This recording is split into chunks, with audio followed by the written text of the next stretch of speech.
As you know, the Bush tax cuts expected to will expire January 1, as will a sequestration kick in. It seems almost impossible to get anything done in a lame duck that really deals with those issues in the long term. If faced with the situation in late December as to whether to go over the fiscal cliff or postpone it for several months, what would be the best course? Look, I don't do hypotheticals, but here are some things I do know. If nothing's done before January 1st, the odds that the withdrawal of demand will cause a major recession next year are overwhelming. The odds that the defense cuts administered in the size and way they will take place will do real damage to national security are substantial. And the odds that the increases in the alternative minimum tax will make a mess of whatever ability people have now to understand their taxes and comply are certain.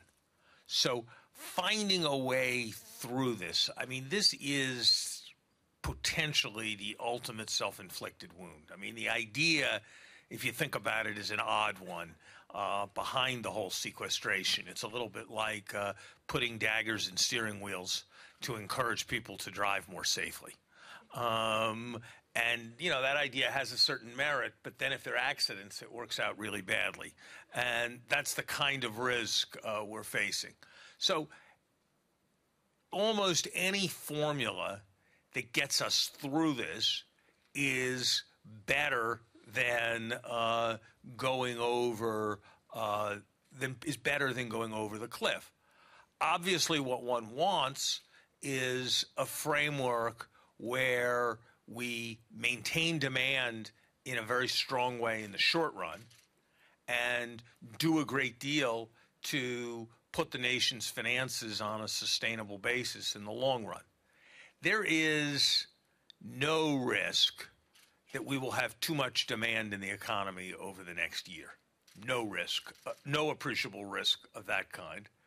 And there is no risk that we will overcorrect with respect to sustainable finances in the long run. And so that's what it's a complicated thing for people to sort of keep in mind even before you get to the compromising. But the priority for the short run has to be demand. That's why I hope the payroll tax cut will not be repealed. And the priority for the long run has to be sustainable finance, which is why you need both substantial efforts on the growth of healthcare costs and healthcare government containment. You need to address the long-run solvency of Social Security, and you need to find a way to infuse substantial revenues into the system. That is all possible, and it is all necessary given the magnitude of the long-run fiscal